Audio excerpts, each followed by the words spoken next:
Oh my gosh. 3, 2, 1.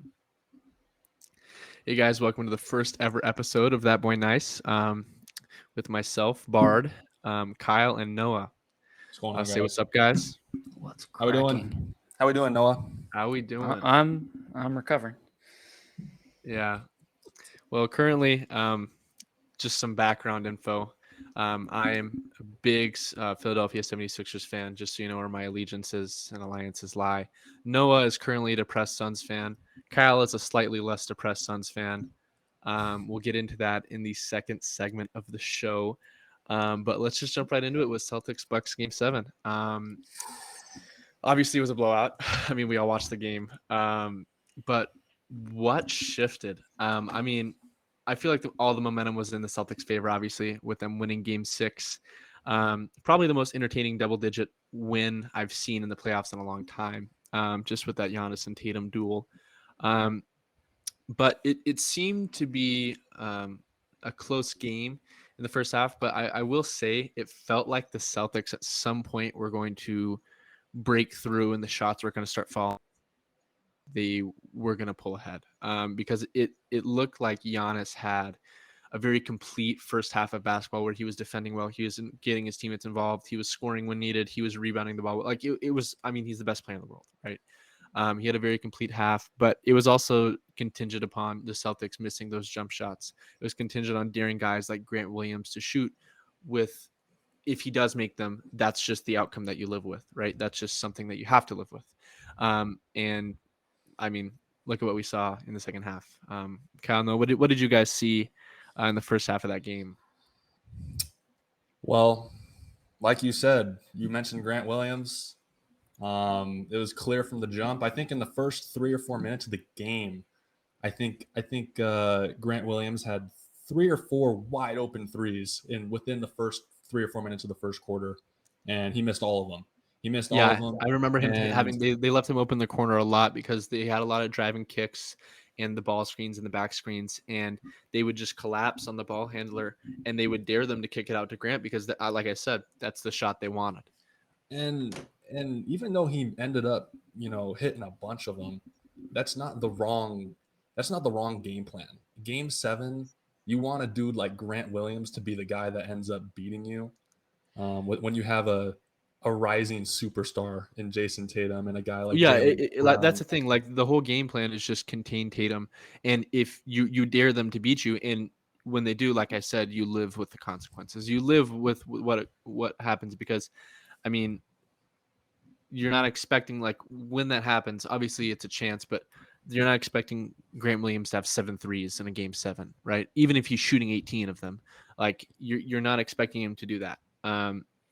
Absolutely. Obviously, where I really think the game shifted is, first off, we need to talk about the Bucks' abysmal 3-point shooting. So Yeah. what I thought killed them in Game 6 was, you look at that sample size that they had. The Celtics are clearly an incredible defensive team, and they make the shots tough on them. But obviously, their interior defense is very good. But like I said, they're daring the Bucks players to shoot. In Game 6, they shoot 24.1% from 3. Terrible. Literally, like, in my head, I'm thinking this is an outlier game. It doesn't get worse than this. Like, if it was this close of a game, I use close with asterisks because Tatum kept it out of striking distance.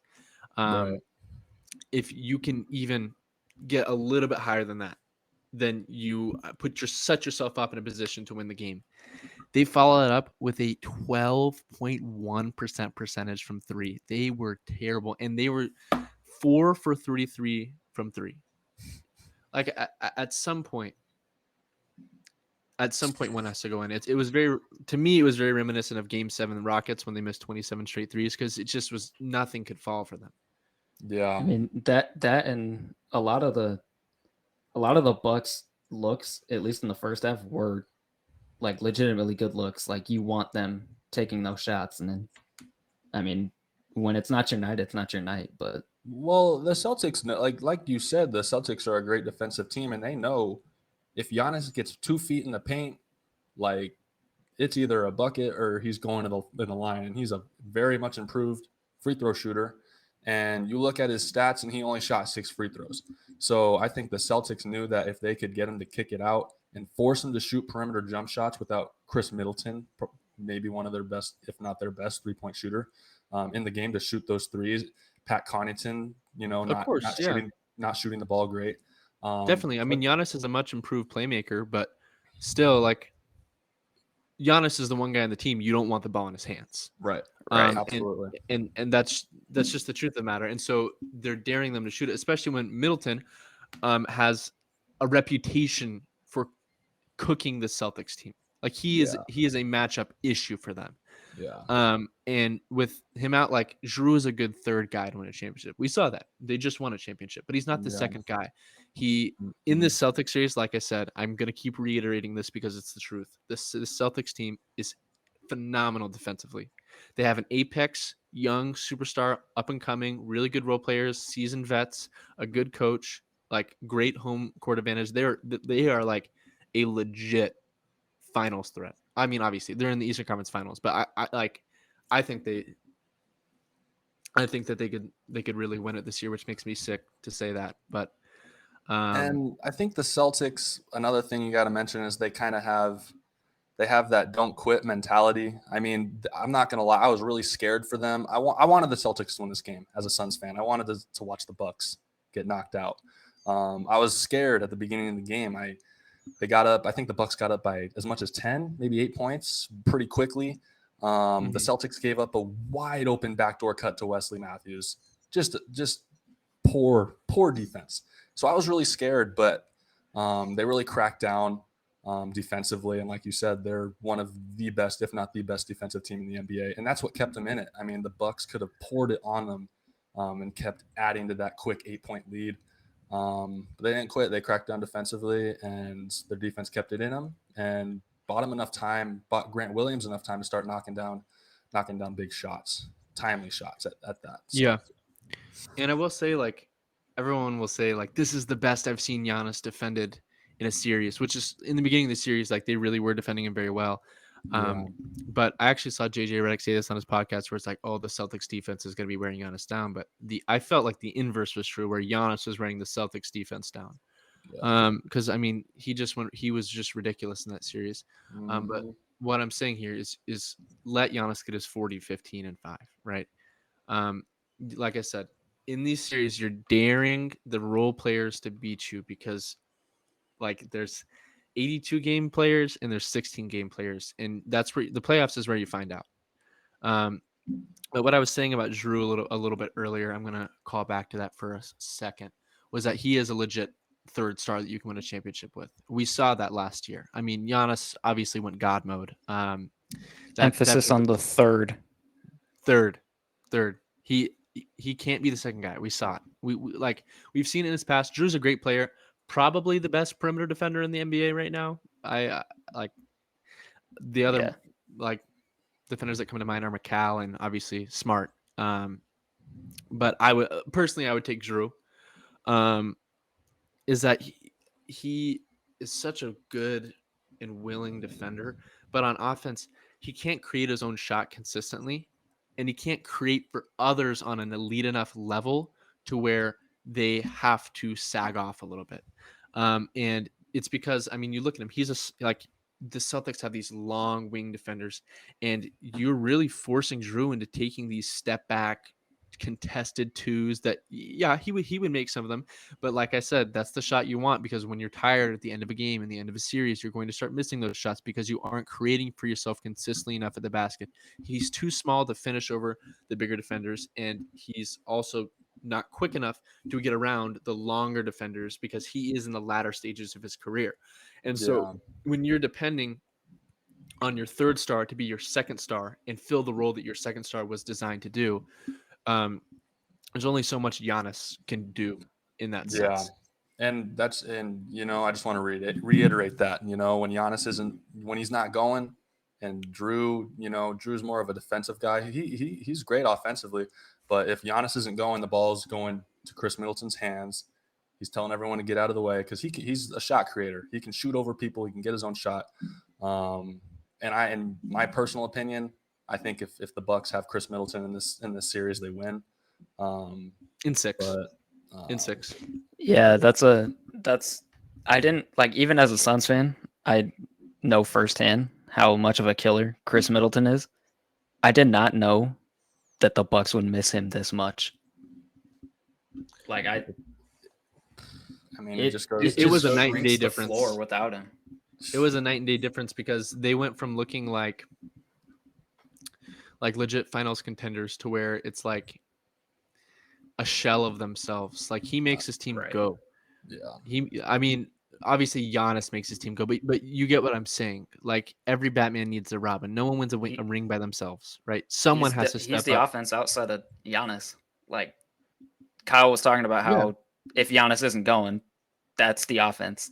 That's the dude they've always been able to rely on. But Yeah, always. And that's very true. I mean, you even look at it last year, like in between Giannis's sandwich 40-point games where he was just eviscerating the Suns. Middleton has had that 40-point game against the Suns where he closed them out. I remember that fast break layup late in the fourth, like that was the dagger that completely sealed the game away. And so when you're looking for a guy like that who's a willing and consistent closer, that's a big deal, especially. You need someone like that. You need someone who can stop the bleeding. You need someone who can come in transition and can get you a bucket. Yeah. We have talked about Giannis a lot and the Bucks a lot, and obviously Giannis is the best player in the world. But I also want to give props to the winning team, the Celtics, as much as I hate them. I mean, Tatum is unbelievable, man. Unbelievable. He might have the prettiest game in the league. Like, he might be the most aesthetically pleasing player to watch. The other two that come to mind are Booker. him and Paul George. Paul George, yep. Paul George is one that immediately comes to mind because everything they do is so smooth. It's like you're watching them. It's almost like they're moving in slow motion and you know what's coming and you can't stop it. And you know that they're going to pull up right in your face and it's going to look good while he's doing it. Just looks so pretty. Just looks so pretty. It looks so good. Absolutely. And I think and what I like about Jason Tatum is that he doesn't need to have the ball in his hands 24/7 to make things happen. He doesn't need to score. I mean, obviously he will. He's a scorer, but he doesn't need to take. I mean, Grant Williams shot the ball 8 more times than him. And yet it seemed like everything was running through him. He made the right plays. He didn't get sped up. He found the open offensive players. He found his teammates. And he just made things happen. And at that, he shot pretty efficiently. I think he shot, what did he shoot? I think he shot over 50%. Let me pull that up. 7 of 14, 5 of 9 from 3. I mean, Right. Yeah, I remember. I think this game he started out 4 for 4 from 3. And that I'm going to say a couple things about Tatum here is that obviously that kept them in the game. Because how I felt about the game is that it was just waiting for a Celtics explosion, because you saw the Bucks, like, Giannis is doing everything he could to keep them in that game, but it just felt like at any point the Celtics threes were going to start dropping. Like I said, you're daring Great Williams to beat you, and they're going to beat you because here's the thing: they're going to get stops on you. They're a good defensive team. They're going to make Giannis pass out. Someone on the Bucks is going to miss it. Clearly, they did. They shot 4 for 33 from 3. But with Tatum, like I was saying, he doesn't need to be the main guy. Like, he is the head honcho, but he trusts his teammates. Like, this Celtics team meshes and gels so well together. And with Tatum, obviously, he's a 3-point sniper. Actually, would we give him the term 3-point sniper? Because I feel like that's kind of reserved for like a Kyle Korver, JJ Redick, but like, I don't know. Maybe that's just my terminology. He's a shooter. He's more of a shot creator. Obviously, he can shoot off the catch, but I'd rather him go ISO. Give me the ball. I mean, of course. I mean, that's your guy. But what I love about Tatum is that he has that silky smooth package. But he can still take it to the rack at any point, and finish on you. Like, he's so long, he's so athletic, and he's he is the definition of a 3-level scorer. You can trust him to get a bucket at any point. He's big enough. He's long enough to shoot over people. He can get to the basket. He has the fadeaway. Like, he really is, like, he's that boy nice. That's all I'm gonna say is that boy nice. He has Facts. it in his And bag. the best part is, I think they have two of those, and Jaylen Brown as well. He's probably not as smooth as Jason Tatum, but he kind of has he's a three level scorer. He can get to the basket, he can shoot Of the three course. ball, he can pull up off the dribble. So that just makes them so much more deadly. He And just plays so well off people, man. exactly, he plays so well off Jason Tatum. If Jason Tatum's not going, and that whoever they're playing is really honing in on him, He can really get it they going. can, He punishes you hard yeah. because I mean, I want to say Jaylen Brown is one of the most consistent, one of the most, if not like more, if not the most consistent players in the league. Where you're going to get good defense from him. You're going to get you're going to get good shooting out of him. He's going to get those shots in when you need them. He's going to get himself the hole. Like I said, like him and Jason Tatum complement each other very well. And I love looking back at the reactionary takes of we need to trade Jason or we need to trade Jalen and blow it up or Mhm. like all this stuff. It's like, dude, they're young. Like, give them their time. It's a new coach. It's a new system. Like, they're still growing into the roles. Like, these are still young players. Like, they have years to figure this out. Like, you don't just blow it up. Like, I feel like we've become in this culture where if things don't go your way immediately, you just feel the need to blow it up. It's like what happened to development? What happened to bringing talent from within? I mean, this Warriors team is back in the Western Conference Finals. It's the year of 2022. They've been contending for they've been a contender since 2015. There was obviously those years where they missed the playoffs, but like all of that talent that they got was mostly brought up from the ground up. Yeah. And so I just think that those things can get a little bit ridiculous. And especially, I mean, it's easy to say that because hindsight is 2020, right? Yeah. We obviously see the mega star, superstar that Jason Tatum is now. Like the For sure. two-way savant. Um, but I'm gonna say one more thing about the Bucks. I mean, the Bucks game was obviously they pulled away at the end. You could just tell from the body language that no one else really wanted to dig into the game outside of Giannis. Like once we got, I think, into the end of the third and early fourth, we saw that the Bucks would they would miss a shot in transition, then they come back, and then they would just be ball watching. They'd be sitting in the paint and they'd be ball watching, and they would watch the perimeter players get their shots up, and then like they did nothing to stop the bleeding. Nothing. Like I No. was watching the game and I was like, this team has given up mentally. Outside of Giannis, like they were down 20, but there was plenty of game left. Yeah. Like the Right. crowd was going crazy. Like we've seen crazier things happen, but when you don't want it, those things aren't going to happen. And I'm not gonna sit here and hate on this Bucks team. Obviously, they were down a player, but when you have the best player in the world, you should still have a chance to win this game. And Anything's possible. like you should still be fighting to win this game. Like Giannis wasn't the one who took all 33 of those threes. Like at some point, someone has to step up, and ultimately, no one did, and they lost the series because of it. And obviously, Giannis did not play excellent in the second half, but it's because, like I said, it didn't really seem like anyone else on the Bucks team was interested in winning that basketball game outside of Giannis. So obviously, the defense is going to be more focused on him, and it's going to be harder for him to score. Yeah. I mean, I agree 100% with all of that. I'm going to just say that I'm very excited to watch these two teams throughout the next, I don't know, 4, 5, 6 years, because I think these two teams are going to be the at the top of the East for the next 5 years. I do. I think that.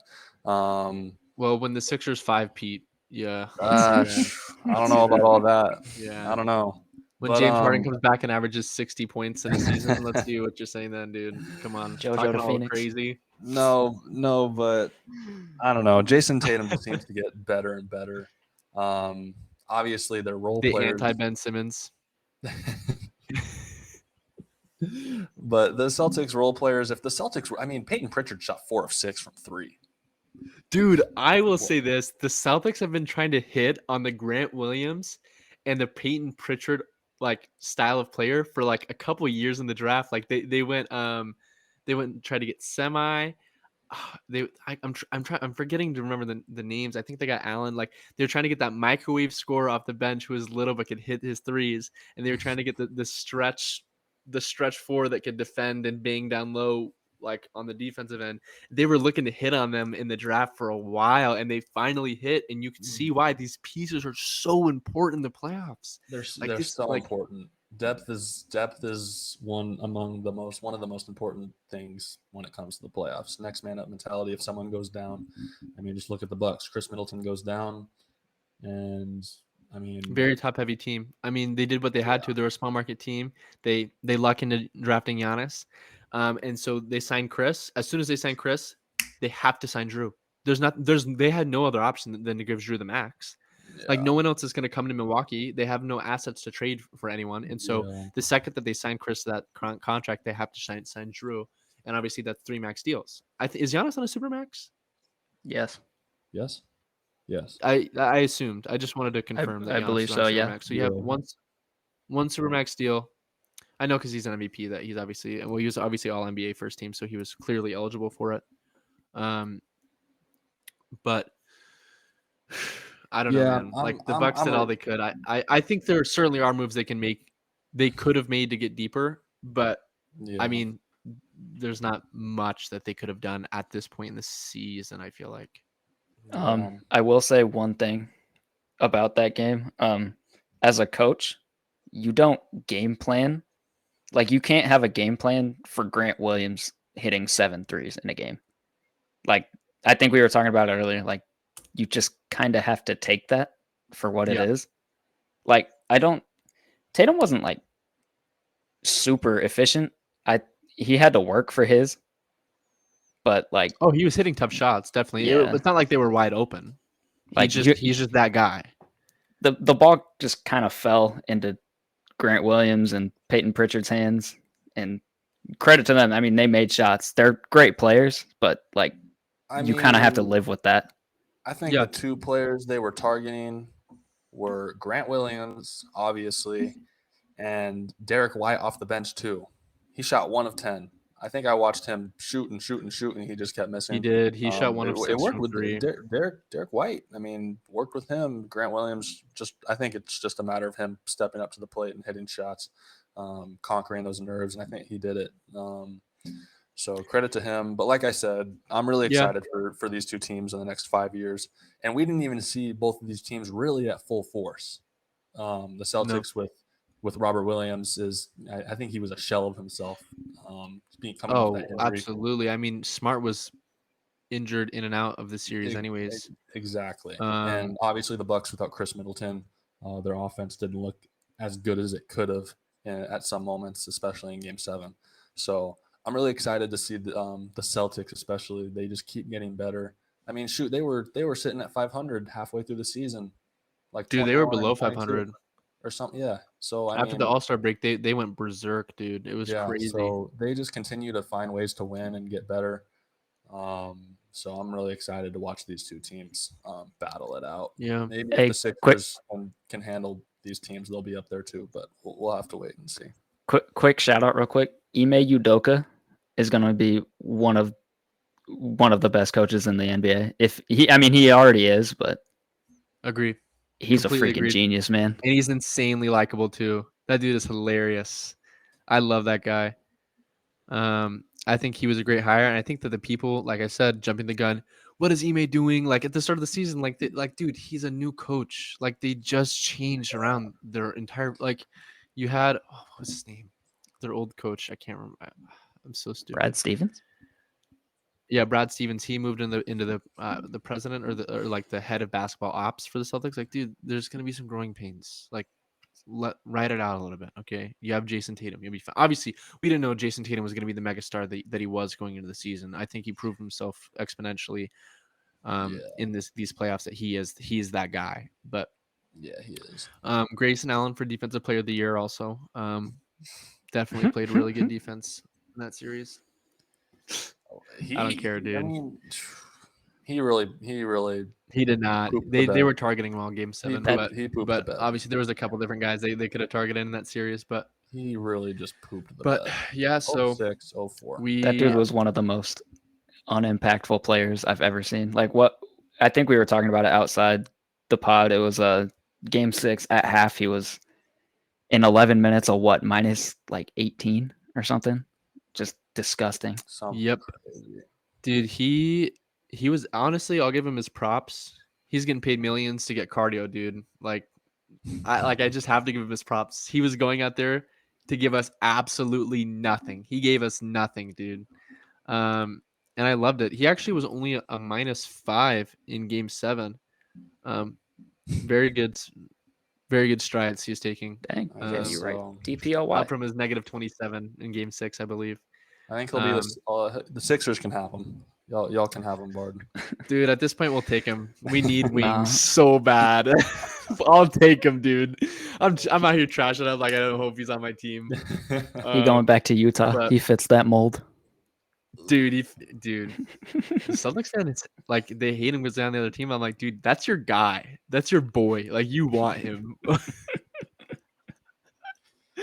Okay. Oh, Well, gosh. I'm excited for the Heat Celtics series. And by excited, I mean I hate it. I hate it so much. And I'm not excited at all because all it does is just highlight the Sixers' failures the last 5 to 6 years. But Jimmy Butler, obviously, masterclass. He's a playoff performer. Steps up when it matters most. We obviously have one of the new superstars in Tatum. Very excited to talk about on the pod. Very excited to see how the Heat culture fits into the series because the Heat play a very particular style of grit and grind basketball, and we'll see how it matches up against this silky smooth Celtics team. So we're going to move on to the next part of the pod, which is the Suns and Mavericks Game 7. All right, Goody. Noah. You were at the game. Do you want to walk us through the emotions you felt throughout the game? I really, honestly, I wasn't there. What was the arena like as soon as you guys started getting pounded? Like, because I know the Suns have good fans, but like, honestly, what was it like? Despair, agony? I'm gonna start this off by saying I've had multiple pretty severe anxiety attacks in the middle of a college class filled with 200 people in it. I would rather relive those experiences than be at that Game 7 again. It was the worst experience I've ever had in my life. I kid you not. I don't Like think I've ever that been terrible? mad. I don't think I've ever been mad at a basketball team before, but I was mad at the Suns. I Deservedly physically so. could not turn my TV on. I physically could not turn my TV on after halftime. Dude, I was disgusted. I couldn't do it, dude. I was I was pissed. disgusted by the level of basketball that was being displayed by that team. And look, here's the thing. I am a Sixers fan. I get very, very angry at my team. It's out of love. I love them. I love them to death. I want to hug them and squeeze them and say, I love you guys. But I get really mad at them because I have high expectations for them. But there's a difference between the anger that I felt when we were losing to that freaking Hawks team and the disgust, the utter lack of effort. It wasn't even about like that's the most embarrassing Game 7 loss that probably has ever been and will ever be. It's gotta Dude, be. it didn't even look like anyone out there wanted to even try. They weren't even attempting to get good shots. It was just like, yes, the Mavericks were playing good defense. I'm going to break that down for a second because Sure. when the game first started, it was 0-0. Right. The game didn't start at 57-27. Obviously, you have guys like Dinwiddie who are stepping up. He's taking you ISO. I mean, what do you have? 5 threes? Or do you have 7 threes? Yeah, he had a lot of threes in Game 7, and he was cooking guys. But like I said, by that point, it's still only a 12-point game. Like that's four possessions. Excuse me, sorry. Like, but even at that point, it just felt like the Suns weren't trying. Like they weren't running any plays. But you look at what the Mavericks are doing, right? So I'm taking this play. It was in the beginning of the first quarter, and you had Book with the ball on the right wing. I'll see if I can find a clip of it. But what they were doing was they had Booker on the right, and then they had defender in the corner next to him, another defender in the corner. They had DeAndre in the middle, and then they had, I think it was Paul on the left perimeter.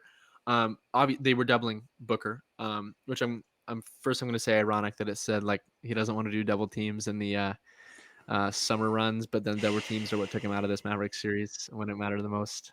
Just throwing it out there, Noah. But so they have those two defenders there. But this was great defense because obviously you have one guy that's sagging a little bit off of Cliff Paul. We're not calling him Chris. We're not calling him CP3. His name's Christopher or Cliff because of the disgusting way that he played. But then they had the defenders positioned upon the baseline to where he couldn't hit the open man cross court because there was the defender staggered in front of him to where that pocket pass, that cross court pass wasn't available to him. So it was still like Booker was being doubled, but there was no open man to find because it was cross court and it was being hid by someone that could easily pick that off. And they were looking for that pick off. And obviously you ask yourself, there's a size mismatch, or there should be a size mismatch with DeAndre Ayton in the middle. But he literally, dude, it was like he just wanted to go home and play video games. Like he should have asserted himself, especially in plays like that where your perimeter players are being actively cut off and targeted by the defense. This is your opportunity to take that over and to come. I mean, call for a screen, split the defenders, roll to the basket, do like take it inside. Like obviously, I mean Maxi Kleber, what, he's 6'10". Like I think currently is the tallest player left on any of the conference finalists. But I mean, dude, like I know a lot of people just like to say, just get down low and dominate. Like just do it, dude. You're big enough to do it. But really, like people will say that, but it's actually true in this instance to where we didn't see anything from him. He was like a complete no-show. He only played 17 minutes. According to reports, I don't know, confirmed or not, he literally told Monty he did not want to play for the rest of the game and sat on the bench. You're never going to come back from a game like that. I did see him and it obviously it was from a distance, but I saw him and Monty kind of like, I wouldn't say go at it, but Jawing at each other. They exchanged a few words, and I get where DeAndre's coming from. I mean, he playing for contract. Like we didn't sign him. He's got to overcome that. He should, but he's got to play for But one. this is how you show that you're mad by quitting on your team. The complete opposite way he should have. Like I've never seen him more disengaged. Like I've seen him more engaged in a 19 win season in a regular season game in freaking February. I think part of that whole Monty, DeAndre, and jawing, I think that's the word we used. I think a big part of that was the heat of the moment. Let me give you an example. When I'm out golfing and when I take my 11-year-old brother Adam with me and I hit a bad shot, sometimes I really want to take that golf club and hit him in the head with it.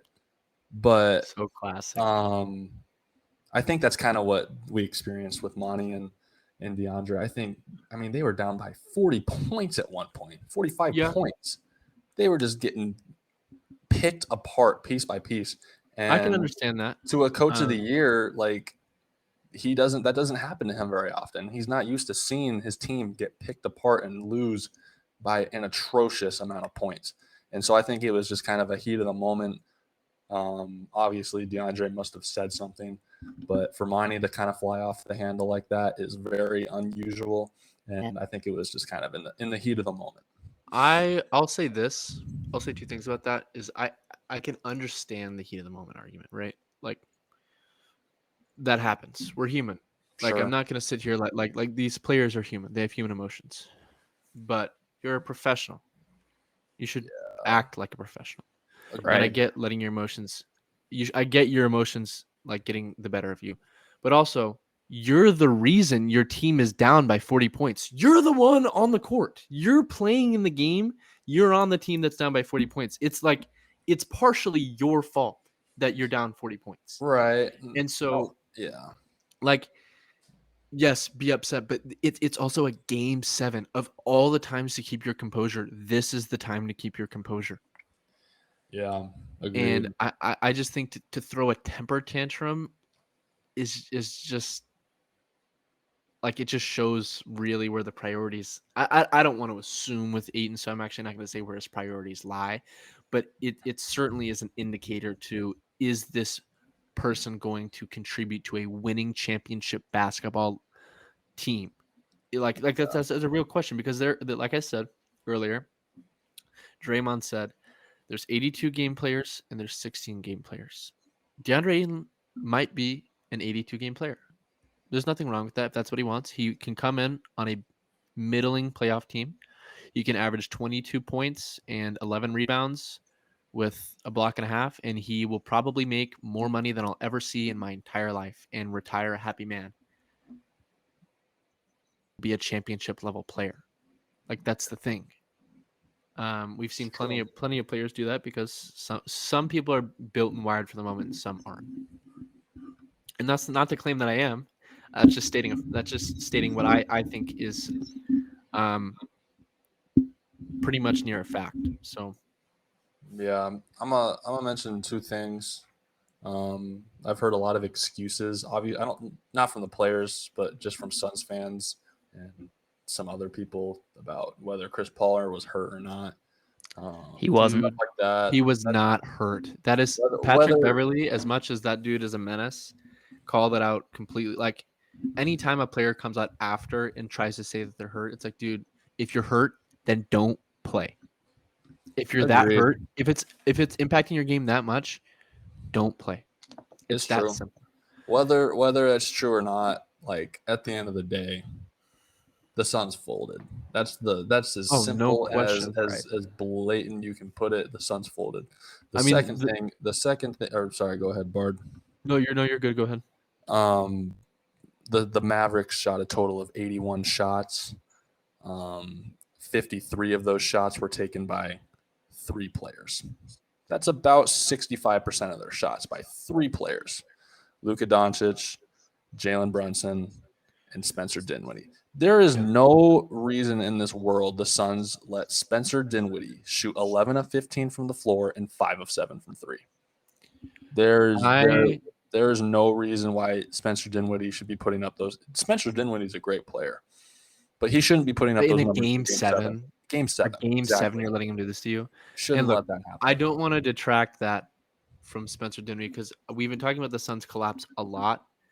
But I want to, like I said, I want to give props to this Mavericks team. Right. I did not pick them to come this far. I'm just being completely honest. There's no way. I picked them to go over Utah, obviously, because Utah's frauds. But I don't think anyone. They have the best player in the series in Luka. But I mean, this Suns team was like a 64-win team. They were by far the best regular season team, and everyone just assumed that they would click and get it figured out, which obviously didn't happen. But I mean, I'm going to shout out the Mavericks coaching staff. They obviously game planned around the Suns being complete frauds. But no, they really did play excellent basketball. Luka Doncic is a top whatever player in the world, whatever you want to call him. I'm pretty much comfortable you putting him there. He's completely unguardable. He's going to the line. He's getting a step back. He's getting a floater in your face. He's getting a fadeaway. Like, he'll do anything on you. But the players really stepped up. I mean, this was a huge win for them, obviously, not only for the present, but for the future. And you just see that they've been retooling their team so much over the years, and it feels like they finally settle into something that they can build upon, which is very important, especially when you have a generational franchise level star, superstar in Luka Doncic. It's important to lay that foundation, because if he sees that foundation, he's going to say, all right, I like this. I'm going to stick around for a while. So far, incredible season. Loved what I saw from them. Just a world-beating performance. We saw the stat that Luka had 27 points at the half and the Suns had 27 points at the half. Pitiful performance by the Suns.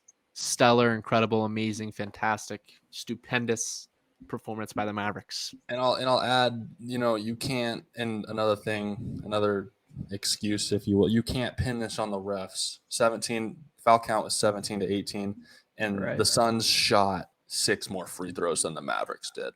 So, like you said, just abysmal, pitiful performance. And we talked about the Celtics not quitting. The Suns did the complete opposite. They quit. They were mentally checked out after what seemed like halftime. I would think they come Before out halftime, it felt like they were. As soon as Luka Yeah. started stunting on them, he literally was pulling out stuff that you would do in your driveway on your little brother to like the best loosely best regular season team in the NBA. He was literally hitting stuff from the parking lot. Oh my Like gosh. as soon as I saw what did the Suns have 12 points at the end of the first, I believe. Yeah, Was it? I think they. I think it was. Is that what it was? I thought it was like 17 to 27. Oh, it was 17. Yeah, It was 17-27 at the end of the first. But yeah, know. that oh was boy, 10 points in that ridiculous. second quarter. 10. That is Yep. As soon as I saw that just- happen, hey, I'm like 40 points in the fourth though. 40-point quarter, pretty good. Pretty good. shout out quarter Ish there. Wainwright. Shout out that front runner Christopher. oh my gosh. But as soon as I saw that happen, as soon as I saw them sending it, I was like, dude, this game's over. They're not even at that point. They weren't even trying to run anything. They were just like, all right, the classic Doc Rivers, go get them, boys. You got it. Like there was nothing. There was like, and that's not to say they didn't attempt to make adjustments and that there weren't adjustments made. It's just they didn't work, and no one was committed to them. You would think the coach of the year. I don't know, man. I mean, straight I out of think he got halftime, out coached. He got out the coached. Mavs, the Mavs went on an 8-0 run coming out of halftime. How did the Suns not come out at how halftime? do you allow that? How do you with not at least a allow little that bit? half to be a wake up call? I don't know how the Suns don't come out with a little bit of, okay, I'm pissed. We're down Competitive 30. fire. We're Some gonna spirit. try and make a little run. I mean, they let them go on an 8-0 run. Like, how does Pitiful that happen? performance. I don't get it. As much as I hopefully- love Monty Williams, he has been the second best coach in probably 3 of his last 4 playoff series. I think What was the one that you Budenholzer were the best outcoached him. I'm- I do think he just outcoached thinking. Ty Lue in the Western Conference Finals last year. But like Willie Green outcoached him. It just so happened that Chris Paul had that just incredible performance in Game 6. That god level performance followed up can I by speak the on that real biggest quick? stinkers of all time. I don't want to hear any Suns fan say trade Chris Paul like he didn't Right. do that. Like he Yeah. didn't 2 weeks ago, 3 weeks ago go 14 for 14 in an elimination game. Chris Paul is still a great player. He's just not a second option. Whether you're right, he's not a second. He's At this point in he's his too old for career, that. he doesn't have the energy to be a second option. He has the talent, but his body is failing him. That's just the truth. Actually, I'm not gonna say it's just the truth. Obviously, that's my opinion. But I mean, I feel like anyone with a set of eyes could see something similar to what I'm saying. Is that he has the talent, but his body's failing him. This happens to everyone. Father Time is undefeated. He will catch up to you at some point. And obviously, look, he might have been injured, but here's the thing: I don't care. It's okay for Suns fans to be pissed off at him. He sold the series. Let's call it like it is. Chris Paul, if he had played better in just one of those games, you guys win the series. Just one, and he didn't. I believe it was in the last 5 games he averaged 9.4 points, like 5.5 assists, and like 5 or 6 turnovers. Like, dude, those are like Aaron Holiday numbers, dude. I don't know what. Don't hate on my boy Aaron Holiday. I will say Like though, I said, go ahead, Noah. I will say this by no means should be an excuse, and I don't think he should be able to use this as an excuse.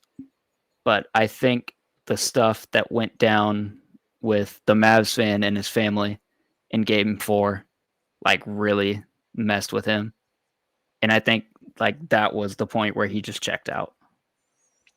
Like I don't think he wanted to be there anymore after that. Whether or not that's true, Wouldn't you want to Dude, win to dude, get out of there, though? dude, Wouldn't you want to you would stick it think. to him? dude is a Hall of Famer. He's gonna go to the Hall of Fame. He is a top. Oh, of course. In my opinion, he's a top 3 But point I guard. love hating on him. Maybe top 4 Love point it. guard of all time. He's got to be a little more mentally tough than that. But yeah, I don't know. I just, like I said, I only watched the first half. I physically could not turn my TV on. JD didn't Just miss much. I don't actually hate horrible. Chris Paul. I mean, I'm just one of the people dogpiling. I'm adding to the millions of people who are currently hating on Chris Paul. We can like Patrick Beverly hopping on national television at Pat Dude, Bev ain't 4:30 got a.m. no grounds to talk. He has not, dude, dude. He loves to talk, but dude, Chris Paul dropped 41 points on you in an elimination game. Maybe you should have been going to bed earlier, dude. Like, because dude. I don't know. The quote was, he said that the night before, I'm guarding Chris Paul. I'll go out. I'll have a nice steak, I'll have some wine. I'll stay out and I'll have a good time. The night before, regarding Steph Curry, I'm gonna be in bed by 8 p.m. sharp to make sure I have the energy to guard Steph Curry. It's like, dude, maybe you should have been in bed at 8 then, Pat. You He got he bounced by that guy. he called Bounced. Chris Paul a cone. He called him a cone. Dude is a 9-time defensive player. What is it? Is it All all defensive team team. first? Okay, yeah, all defensive He was team. 7-time 9 first times. team, 9-time all defense. Like 9 times he made it. How are you gonna call him a cone? Like sometimes I don't know, man. Sometimes I don't know if these guys know like statistics at all. Like I don't know. Like Pat Bev doesn't seem like like the I'm gonna smartest be real guy. here, Kyle. At this point, those are reputation awards. Those were a long time ago. And look, I'm not saying Chris Paul is a bad defender. I'm just saying it's normal for a 37-year-old 6-foot point guard to start to show his age on the defensive end. That's I Plus, totally, he got sure. switched on to Luka half the time too. So I I mean, yeah. completely that agree. happens. It's like, dude, Pat Bev, you don't have room to talk. Luka literally made you unplayable in the playoffs last year. You were taken out of the rotation because he was cooking you so bad. So like I don't know where he decided to get the courage to say, "Oh yeah, dude, like come on. Like let's be realistic here. You at this point in your career should be a better defender than Chris Paul, and the same dude torched you, basically took you out of the lineup, and the Clippers said, "No, we're good on this guy. See you later." Yeah. Shipped you out, dude. Literally got rid of you. I mean, at the end of the day, Nice play-in championship. this is the same guy that said that Jason Tatum doesn't play on both sides of the ball. So let's not take He into literally, yeah, I saw that. He literally was like, he does, but then yeah, he like tries to pull this up like, you're not in the players' locker rooms. You don't know who we game plan for. You don't know who we talk about. It's like, yeah. dude, like, like I'm I get not. he is in the league, but that was like egregious. That was like, dude, come on.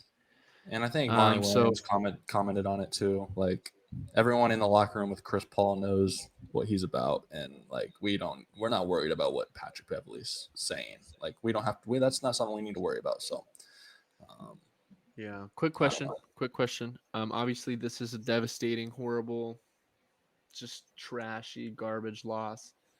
Where do the Suns go from here? They obviously can't bring back the squad. I mean, it's tainted. Like there's gonna be internal issues.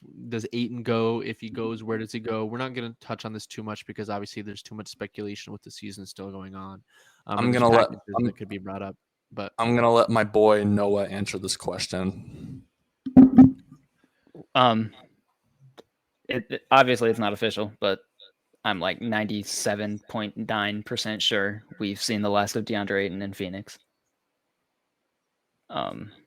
deservedly so. Whether it's a sign and trade or we just let him walk, which I sure hope they don't do. But James Jones too smart for that. He won't let him walk. Well, okay, here's my thing about James Jones. He preaches continuity and he preaches that he wants to win. But you have to take some risks with your continuity if you want to win. And the Chris Paul trade was in fact a risk. It doesn't seem like it now, but the year before, Chris Paul was considered the worst contract in basketball,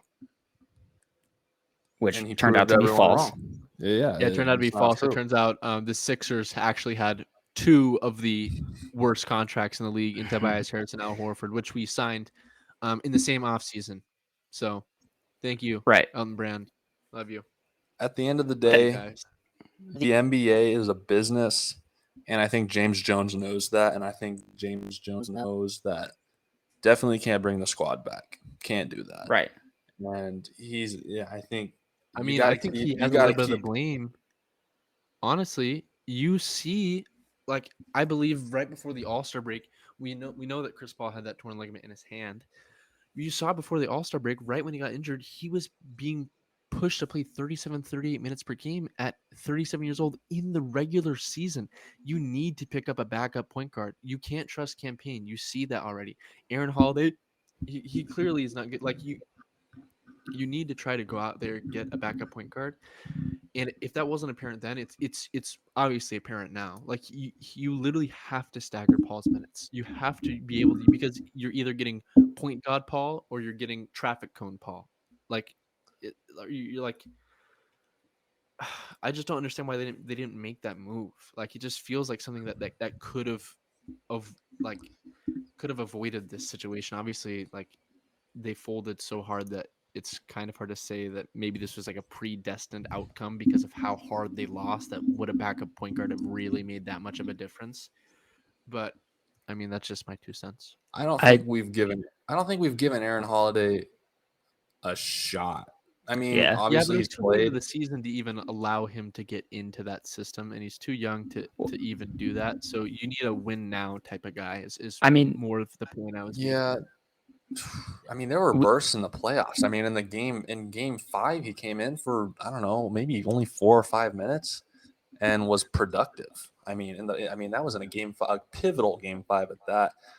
Came in and hit a three, I think, and had some good passes, had some nice assists, good defensive plays. So um, I would have liked to seen a little bit more of him. Obviously, that's not. We don't know if that's sustainable or not through a series as a backup. Like you said, he's young, but I agree. Chris Paul can't be playing 38 minutes a game in the In the condition that regular he's in. season too, are you So crazy?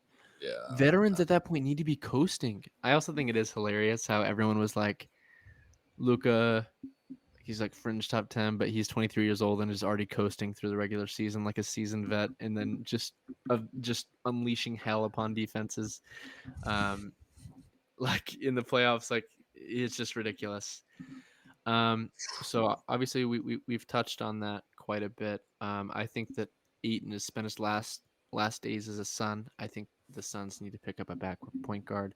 I think that they need to get rid of a majority of players on this, not like of the key players, or like there's a very select amount of people that they need to keep. Like Book, obviously. Book had a horrendous performance. I'm not gonna like he deserves the slander. Like this is a yeah, legit stain on his reputation. This is a legit like this will be brought up with his name for the rest of time.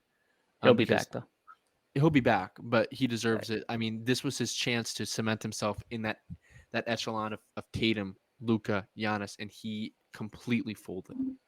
And obviously, a player's career isn't based off of 1 or 2 games, but when it's winning time and you go out that sad, that like something shows.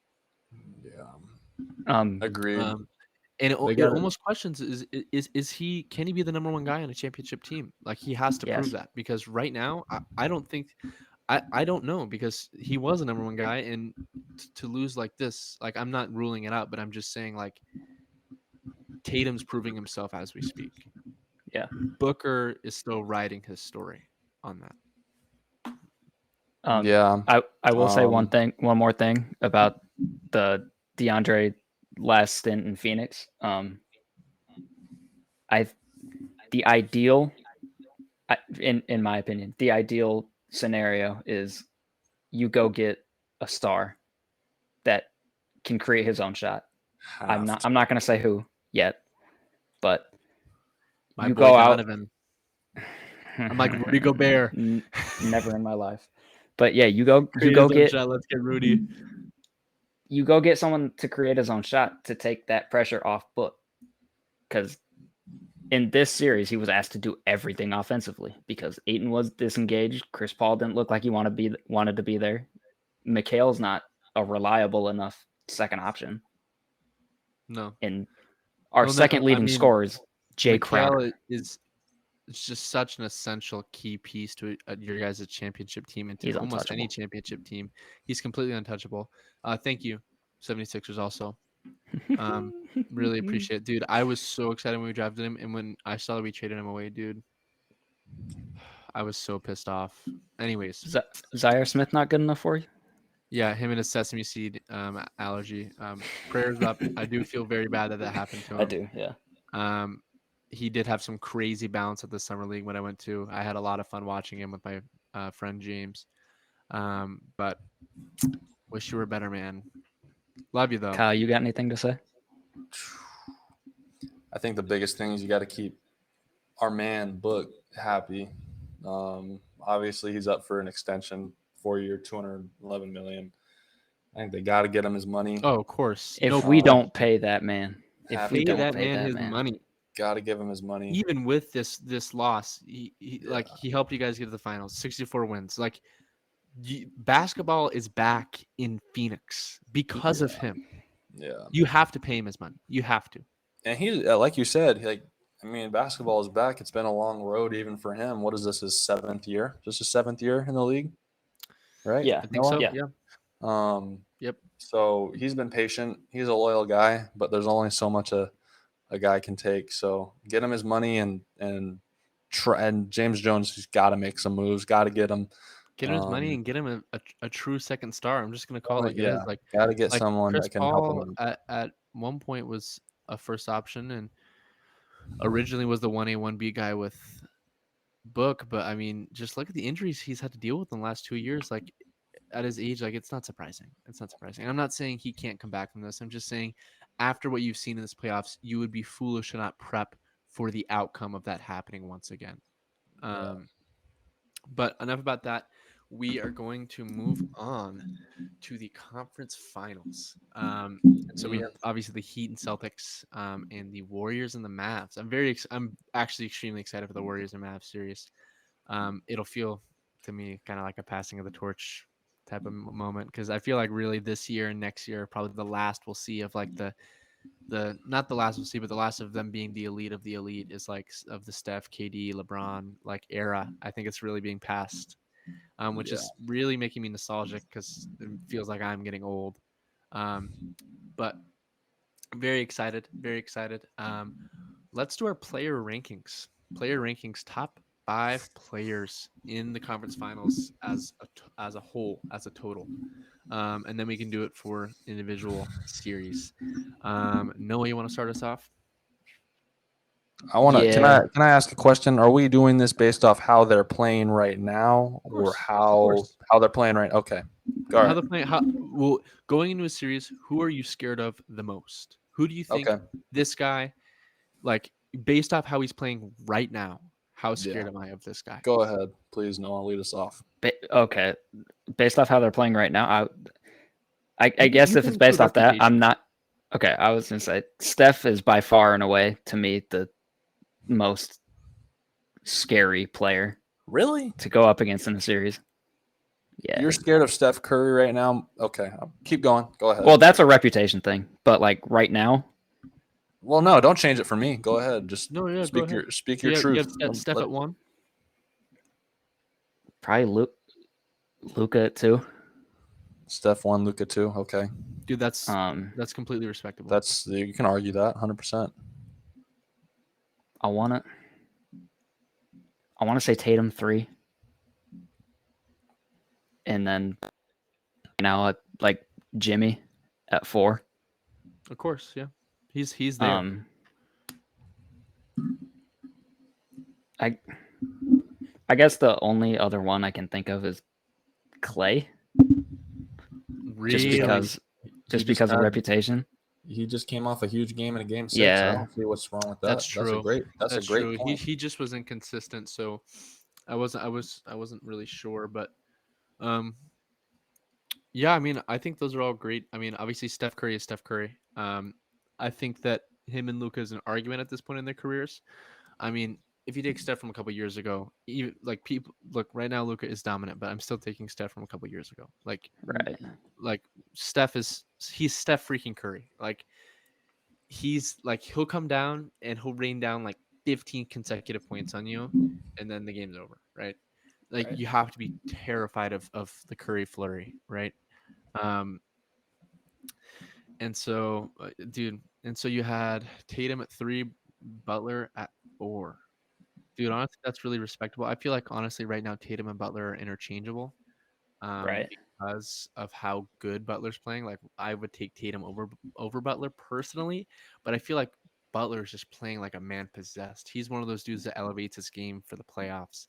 And honestly, if you had him at 3, I wouldn't even be mad. Clay at 5, honestly, I can see it. I just feel like the inconsistency is a little scary for Yeah. me personally. Kyle, what do you think? What's your top 5? I I don't know. I think for me, maybe I'm a little biased because I just watched this man for 7 games. I think Luka's the scariest dude in the playoffs right now. The way he's playing, the way he's getting his teammates involved. Like the first Absolutely. 2 games, he put up great numbers, but he was the only guy showing up. He was the only guy, really putting the ball in the basket. Wasn't getting his teammates as involved as much as he should have been. But over time, I don't know whether it was something Jason Kidd said to him or something. He ended up trusting his teammates and got everyone in on it. And not allegedly, he at the end of the day he beat the Suns. So I think He Luka for me allegedly is beat the this. Suns. He allegedly beat the It's not Suns. confirmed yet. It's not They're confirmed. like, We don't hey, know. The Chris Paul injury. I don't know, dude. We might have to run it back. I'm like, sources? I'm like, hey, where the source at though? Like, I don't know. No, but I'm me personally. I'm taking Luka at 1. I'm more scared of Jason Tatum than I am Steph right now because Jason Tatum had his back against the wall. You're playing the defending champions on the road, game 6 elimination game, goes out and has 46 and 9. Gets it back to Boston and plays great in a game 7, crucial game 7. Obviously, all game 7s are crucial, and they take out the defending champs. So me personally, I'm more The scared of alleged Jason game Tatum. 7s are less crucial though. They're just alleged, so it's like It's it's never not as gonna big of a deal. it's never gonna end. But for me, I'm taking Luka and Jason Tatum at 1 and 2. I'll put Steph at 3. I just feel like I didn't see. I don't know whether it's. I don't know. I feel like I Dude, didn't see Butler as has much to as. go 4. Yeah, Jimmy Butler at 4. Butler has to go Um, 4, dude. He was cooking the Sixers. Yeah, Luka 1, Jason Tatum 2, Steph 3. I just didn't get what I don't know. I wasn't impressed with Steph in that Grizzlies series. Obviously, the Grizzlies really honed in on him, tried to make it tough for him. Of course, But but he needs to be prepped for that. Every team yeah, ever is going to hone in on Steph Curry. yeah, You're like a mega star. Like he is like everyone knows who Steph Curry is. And so Arguably the best point guard to ever play. say that again. Arguably Yeah. the best point guard to ever play. That's true. Arguably, I agree with true. that. I feel like by the end of his career, he'll have the numbers to really say like, who was it? That's Yeah. maybe that's a hot take, but Yeah. So I got Luka 1, Jason Tatum 2, Steph 3, Jimmy Butler 4, and then I was thinking the same thing with Clay Thompson. Just how Game 6 Clay is a real thing. It's a real thing. So if it gets to a Game 6 in that Mavs series, I'd be pretty scared of Clay Thompson. So that I'll leave that at that. did you Those guys are see my that 5. Instagram story he had where it was like Jackson, Tyson, Jordan, Oh, and then yeah. Game 6, where it was him up with Yeah. the Game 6 Clay. Yeah, that was sick. Yeah, and Very raw. it's hard not to like Clay Thompson. I mean, Yeah, dude, dude he's came so off based. very very severe injuries, and he's still putting up numbers in a big game 6 like that. So I'm Yeah, happy for actually, him. incredibly inspirational, and also shows how far we've come from a medical standpoint to Yeah. even allow a player of his caliber to resemble what he was before those 2 back-to-back major injuries. Like that's brutal. Like take Yeah. that 20 years ago, 30 years ago, Done. dude. His career is over. He's done. And Like, the same with Kevin Durant in the 2019 finals. I mean, mhm. dude's still I mean, top 5 in the he's league. you know his name, you know who he is. It's Kevin Durant. Yeah. I mean, So yeah. I mean, I initially reacted. I said what to Tatum because I just assumed you were gonna put Steph too, but No, man. I want to I hear don't the know why I list. assumed that. It just shocked me. I don't think it's a hot take at all. Because I don't know why I said that because I think I might have Tatum at 2. So I don't know why I reacted like that. I don't know why I was like, oh, you did not just say that. Like, dude, I don't know what. That's funny. Okay, but yeah, okay. Here's Please my enlighten rankings. us. Enlighten us. Okay. I mean, Luka's at 1 for me Yeah, personally. I 100%. mean, you can give reputation to Steph, but Yeah, from what I've seen from Luka, like I'm just terrified of him. yeah, Like here's the thing, like I feel like at this stage in his career, you can bother Steph enough into making him feed too much into the Warriors system to where right. he loses the hot hand and he can get cold, and he doesn't really get the calls that Luka does. Yeah, So like obviously he's much more of an outside threat. Like that's the stupidest thing ever for me to say. Yeah, Captain freaking obvious over here saying Steph Curry is more of an outside threat. You can say that about any player in history and he's more of an outside threat than them. But um like I just feel like at this point in Steph's career, like I just feel like Luka's scarier than him as of right now because like what you said against the Nuggets, he obviously torched them, lit them up, but he didn't really have any of the like classic Steph Curry like avalanche right. that everyone's used to. That's Like it just exactly doesn't what I feel like mean. he's asserted himself. He's closed games. He's played well in those games. He's had good stretches, but it's just nothing that we're used to. And that Grizzlies team is a very good defensive team, especially with Ja out. Let me specify that they are a completely different defensive animal when Ja Morant is out because Right. he can be targeted. And so he did close those games out, but like it's I don't want to say it's not up to standard because he is averaging very good numbers and he is in the Western Conference Finals, Yeah, but Luka is on a slightly higher plane yeah, right now than Steph right. Curry. I just saw him completely eviscerate the Suns. Like he destroyed McCall. McHale, sorry. Yeah. Just obliterated him. Um, and he Remember? really took like he molded the defense into whatever he wanted. He created, he got to the rack, he had the post fadeaways, like he was dancing on them from the outside. He like anytime he touched the ball, I was like, dude, they can't stop him. Like they Yeah, literally can't right now. It's kind of like, is that one gonna go in? Okay. Is that one gonna go in? Okay, now now he's hot. Now he might bury us. But with Luca, every right. time he touches the ball, it's like, dude, they're scoring. Something is going in. Yeah, Um, so I have Luca at 1. yeah. Ah, It's tough, man. dude, it's tough. You can't really go wrong. I'm gonna go I Steph at mean, 2. Steph at 2. I think that might be more of a reputation thing. Like he has been playing very good, Sure, and I absolutely. think he But has been playing as the second best guard in the playoffs. Butler is a forward. Um, so I would say behind Luca, he's been the best guard in the playoffs. But obviously, he played a doo-doo defensive team in the Nuggets in the first round.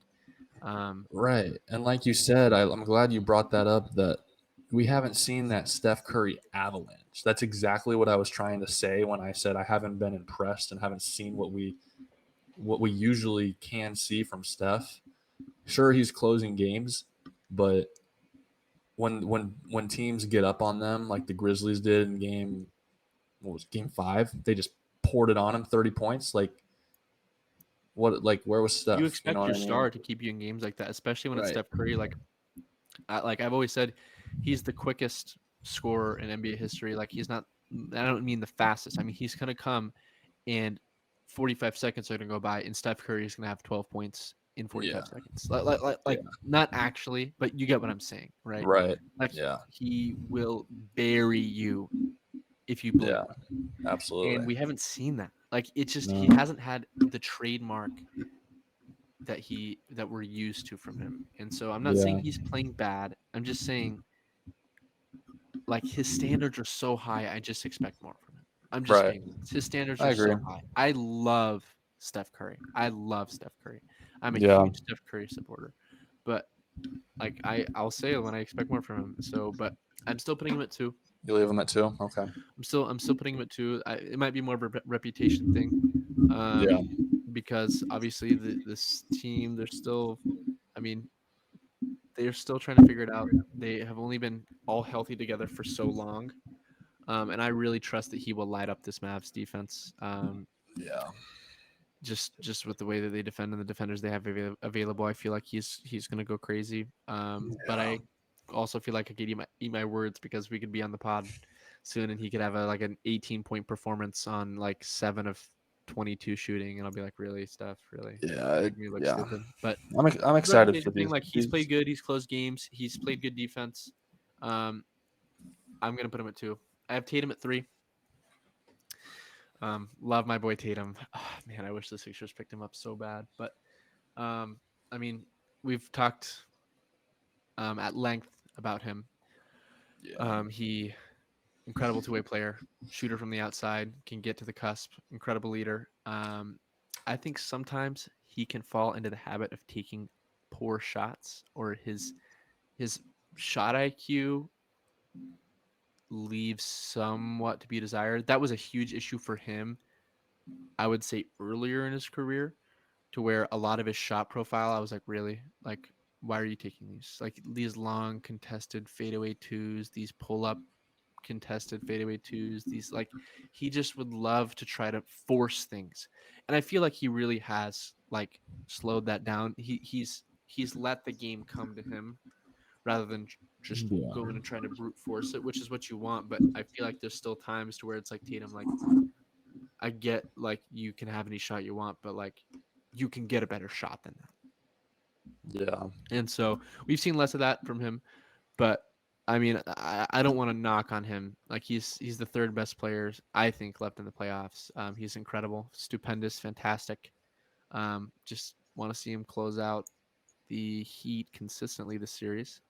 Yeah. I have Butler at 4. Honestly, I wanted to put Butler at 3 because he has been going crazy, but I just feel like Tatum is better than him. He has a huge advantage, and he's consistent from the outside. He's consistent from the outside. Like there's a way that you can cut off Jimmy Butler, and that's from the outside. And I don't feel that way about Tatum. Obviously, Butler will hit those when you give them to him, but that's not something you're scared of. That's something you want him to take. And obviously he can get hot, and I feel like he's been playing phenomenal, fantastic, stupendous. Like I said, he's been playing amazing. But just so is Tatum, so is everyone else on the list. And so I'm Yeah. putting Butler at 4. Incredible two-way player. 5, I'm putting Jaylen Brown. Consistent second option. You know what you're getting from him. Great defender, very smart, high IQ, will hit the shots, knock them down, keep you in the game. I think he will be essential in unlocking this Miami Heat defense and making sure that the other players are getting the shots that they need, especially with the specialty of the Heat's 2-3 zone. Obviously, that will include more of the post players down low, but I feel like he can pick it apart to where they realize that they can't run that because Jaylen Brown and Jason Tatum and their smarter players are going to pick that apart, and they're going to make that so that's not something they can consistently run. And so I have him as my 5th best player in the conference finals. Like How are we you feeling? said, we you can't. I mean, can't really go wrong on this list. But Honorable I mention, Bam.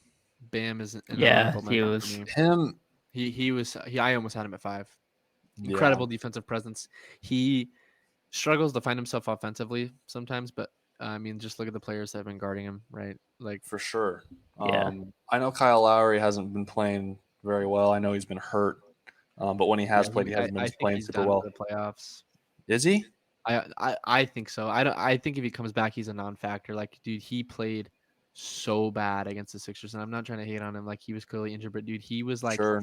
3 for 18 from 3, like Yeah. bad. And The so Yeah. he I has don't think he comes back to produce at a high level until like That's a good point. the I was gonna. finals at I mean, least. yeah, good point. Fair point. I he agree. have so many guys that will just step up though. Like I freaking love Max Struess. Like he won't Yeah, I handle the mean, ball like that, but I love hating on Heat he a culture. killer. I'm a huge Heat culture hater.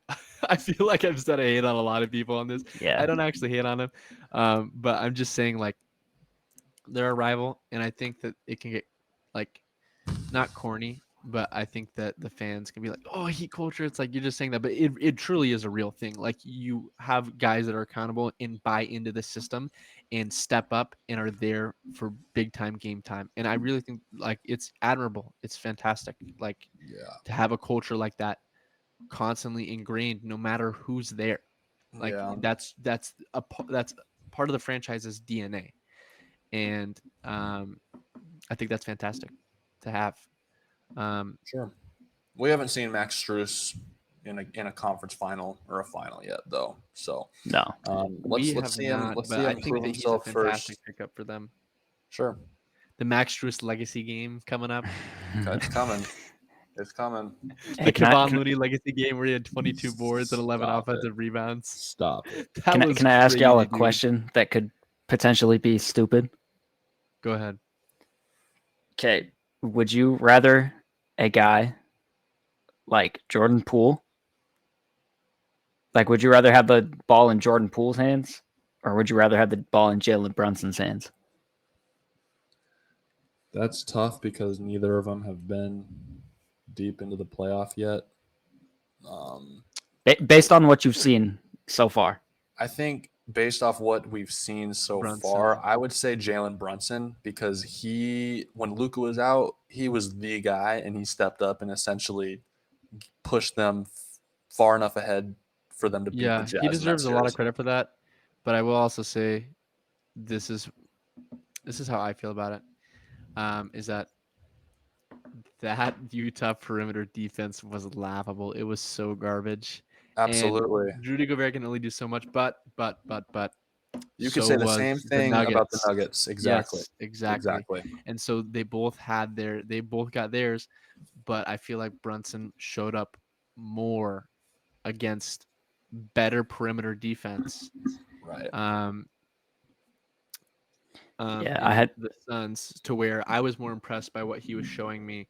And I feel like I love Poole. He obviously has a more of a faster, flashier, erratic play style. I don't know if is the yeah. word. I just feel like sometimes he plays a little bit too fast and he misses plays, the smarter play, or he misses things because that's the value. It's like a double-edged sword. It's like that's the value in him, but it can also detract. You just want him to learn the balance between the two because he's still young. But I personally would take Brunson. He's the Yeah. Reggie Jackson of this year's playoffs.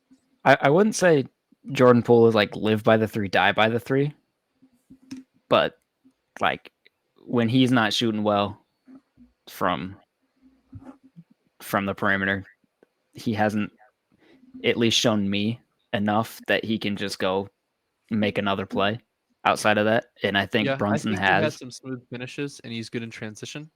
But like you're saying, it really needs to be falling for him. He hasn't developed that part of his game yet, which is why I'm taking Brunson. Good question. I feel like they can both be huge X factors in this series. I don't want to call Brunson an X factor because he's like the Yeah. second star on that team. Yeah. But I'd be more comfortable calling someone like Dinwiddie or Kleber the X factor. But Yeah. for our last part, or I guess second to last part, because we have something small at the end of our first ever pod. Series predictions for the rest of the playoffs. Oh, I guess just the conference finals, but Yeah, we'll do the conference finals. I mean, it really all just depends. If we see the Luka Doncic and the supporting cast he had in Game 7, I think this Warriors Mavs series can go farther than we think. But I don't think that supporting cast is going to be as sustainable as we think. I think the West. I'll take the Warriors and I'll take them. I don't know. All right, I'll take them in 5. I'll take the Warriors in 5, in and 5. I'll take the Warriors in 5, It's bold. and I like the Celtics in 6. I think In I think Jason 5. Tatum is too much. the 1-2 punch with Jason Tatum and Jaylen Brown is too much for that Heat defense. But yeah, I don't think Luka can sustain as much as he did off. Get his teammates involved. I don't think he can sustain both of them at the level he in Game 7, if that makes sense. So I'll take the Warriors in 5 games. Okay. Anyone else? Noah, go ahead. Yeah, I do agree. The Warriors will win their series, but I think Luka is just that good of a player that it will go to 7. Because really, who on the Warriors is going to defend? Who on the Warriors is going to defend that? No one. Exactly. Nobody. He's the best player in the series. Yeah, but he's the so best player in the series, in my opinion. But I got the Warriors in 7. That's the thing with the Mavs. They got to have the supporting cast.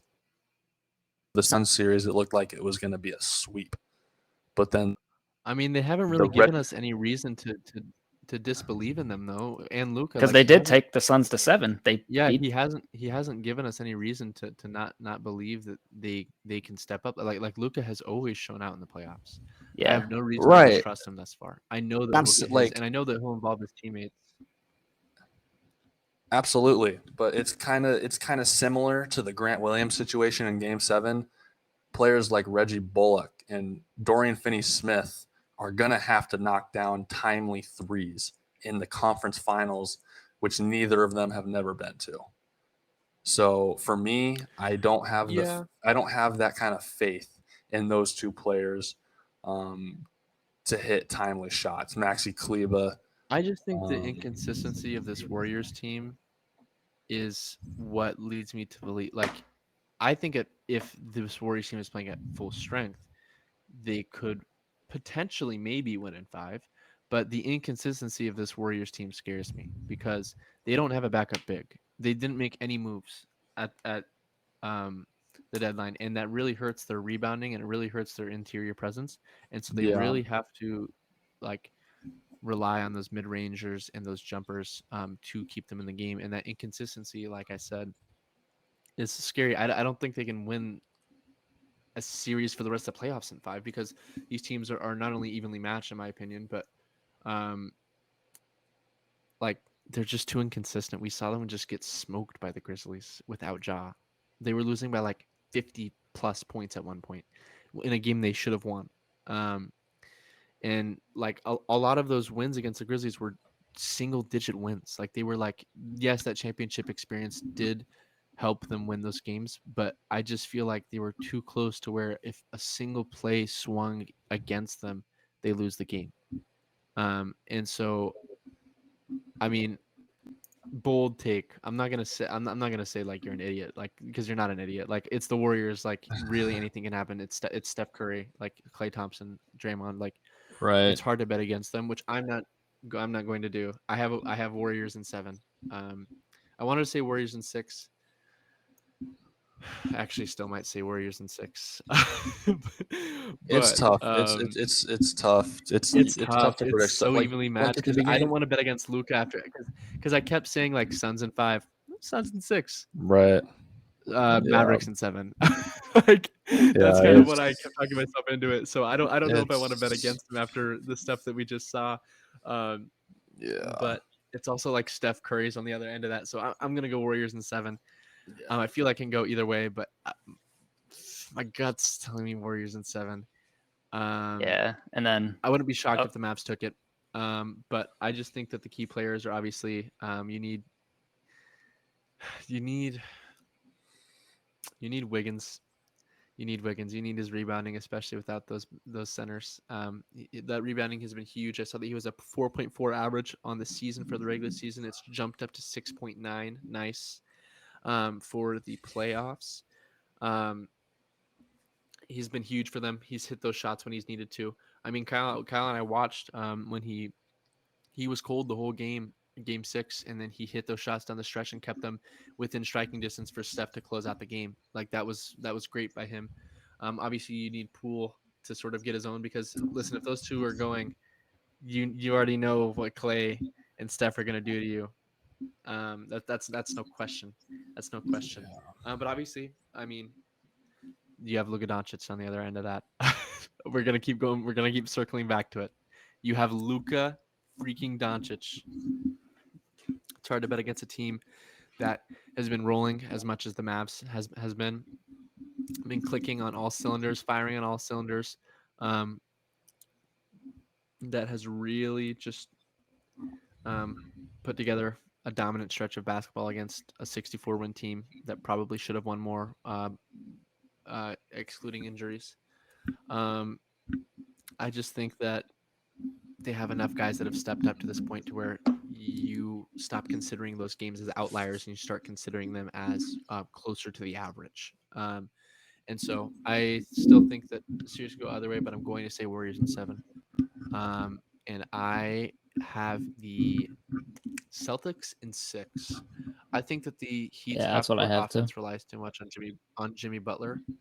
It stalls very, very frequently, which is why they have to start dudes like Max Strus to get that half-court shooting.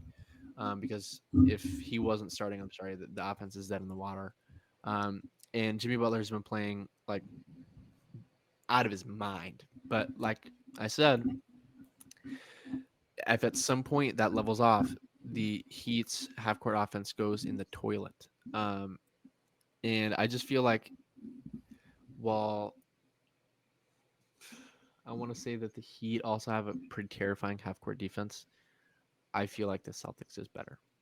Yeah. I feel like these are the two best defensive teams in the league, but the Celtics have the edge. And I feel like they also have the better offensive players. I feel like they have the best player in the series. Their second star is better, and I feel like they match up really well against the style of basketball that the Heat play.